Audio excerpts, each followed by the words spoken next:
Omar Khan absolutely fleeced the Los Angeles Rams in the wide receiver Allen Robinson trade that happened yesterday for the Pittsburgh Steelers. So, as we all know, or should know at least, the Steelers made a trade for wide receiver yesterday, Allen Robinson. You might know him for his time with the Jacksonville Jaguars, where he was a standout wide receiver, putting over 1,000-yard seasons multiple times, or even his tenure with the Chicago Bears, where he was a great wide receiver for them. But he was with the Rams this past season, and his tenure there was short-lived, and it wasn't really a good one. He wasn't really that productive as he was in his last two stints with other teams. And the Steelers decided to trade for him this offseason yesterday, giving up a 7th-round pick, number 234, for pick number 251 in the 7th round, and also, obviously, Allen Robinson. So they basically moved down 14 picks in the 7th round of the draft, which is really a hard round to hit on good players anyway. So they moved down like 14 spots to get a standout wide receiver and a guy who's proven this league, and also another 7th round pick.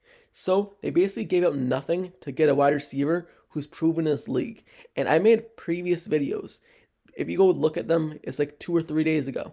I made a video saying that the Pittsburgh Steelers have basically no depth at wide receiver behind Diontae Johnson and also behind George Pickens. They have really unproven guys. Yes, they still have Calvin Austin, who could still be a standout wide receiver with the speed, but behind those guys, they really had no one. And now them getting a guy who's proven this league, having 1,000+ yards in multiple seasons, is really a good backup plan for them. Some might say he's washed because of his time with the Rams and his short yards, not only getting 339 this past season, and his last season with Chicago getting 410, but he did have a lot of yards in his career. When you look at it, he had 1,400 yards. That's his most ever. And in 2020, he had 1,250. So in 2 years, if you're saying a guy is washed because he got injured, that just doesn't make sense. Yes, he might not be the player he used to be, but a guy getting injured and being injured for most of the season shouldn't just mean that he's washed. Just looking at Odell Beckham Jr.,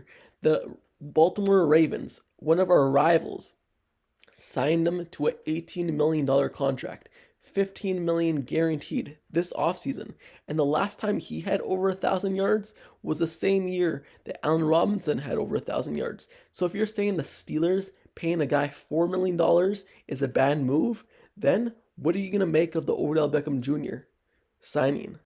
Also, looking at Allen Robinson's last few seasons as well, with his bad production, one could say that he was playing with Justin Fields when he could barely even throw the football as a rookie.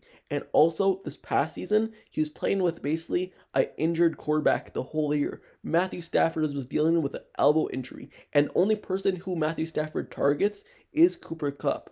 So, Allen Robinson was in a bad situation the last 2 years as well, if you want to put it that way. And also, the Steelers, his contract for Allen Robinson, he has $10 million remaining on his contract, but the Steelers will only have to pay around $5 million. And I also see another report where the Steelers only have to pay $4 million. So they barely have to pay anything for a guy. Which guy in this league who's put up probably like 5,000 or 6,000 yard seasons in the NFL are you going to sign to a $4 or $5 million contract? Basically in free agency, because that's basically what this is. They're basically just signing a guy in free agency for a $4 million contract who had put up big seasons in the NFL. Which guy in the league would they still have out there would be able to sign them? And next season, Allen Robinson, if he does play good this season, he's still under contract for next season. So if they do want to bring him back, they could. But also, if they don't want to bring him back, they don't have to, because he's owed $0 million guaranteed, meaning that they could cut him and they won't lose any money. But if they do want to bring him back, his contract for next season is around $15 million. So the Steelers will have a decision to make. But in my eyes, this is really a great signing, or I call it a signing, but it's really a trade because obviously they made a trade with the Rams. But this was a great deal for Omar Khan because he gives depth at the Steelers wide receiver position just in case guys get injured. But also, they didn't have a veteran in this wide receiver group. And adding a guy in Allen Robinson who is proven in this league, he could really be a great mentor to George Pickens and even Diontae Johnson. Even though Diontae Johnson has been in this league for a while now, he's still young. So learning off a guy in Allen Robinson could be huge for the Steelers.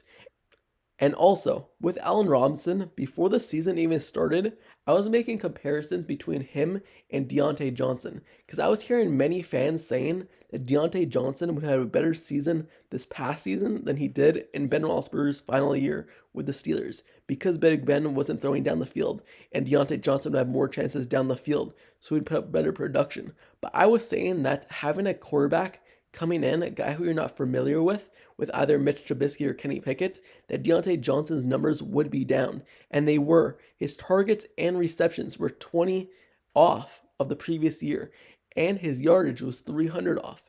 And I was making comparisons to Allen Robinson because Allen Robinson's first year with the Chicago Bears compared to his last fully healthy season with the Jacksonville Jaguars, his targets was completely down, and his receptions. He was targeted 151 times in his last healthy season with the Jaguars, but he was only targeted 94 times in his first season with the Chicago Bears. So I was comparing those to saying that just because you have a new quarterback coming in and he might be able to throw better down the field, you still have to get used to that quarterback, meaning that the targets and receptions and yardage in total might be down. Hopefully now it's a bounce back season for Deontay Johnson and Allen Robinson is able to get back to his fully healthy self and put up big production and be really the Steelers' third or fourth wide receiver on the depth chart. But the only downside I see with this signing is it might take room out of Calvin Austin to grow. He might not have the full chance to be the third wide receiver or the slot wide receiver or the guy who can make plays down the field. This Allen Robinson signing might limit his chances on the football team and really be just a fill-in piece when needed. So, with this being said, I still believe Omar Khan fleeced the Los Angeles Rams in this wide receiver Allen Robinson trade because it's really a low-risk trade in general. So, with this being said, let me know down in the comments below. How do you feel about the signing with Allen Robinson headed to the Pittsburgh Steelers? Do you like the signing, or do you believe that they should have looked elsewhere? Maybe trade for a different wide receiver like DeAndre Hopkins. But with my eyes, I see that they would have to pay him so much money, over $15 million. And a guy in DeAndre Hopkins, is he really the player he used to be? So let me know your thoughts of who they should have signed in free agency. Is there any guy that you were looking at in free agency? There's really limited options out there. So my eyes, I best believe that this is a great option for Omar Khan. And now headed to the draft, they really have no holes that they need to fill in the draft. They're filling all the holes in free agency early on to be able to select the best player available. So don't forget to subscribe to the channel as well if you like serious content analysis reports. Like the video, turn on post notifications down below for this channel as well, so you get notified whenever I post the next Steelers video. Click the bell down below. I've been covering all of free agency, covering all of the draft, so stay tuned when the Steelers make their selections on day 1, 2, 3, and beyond. Stay tuned, and I'll see you guys all later. Like, comment, subscribe. I'm out. Peace.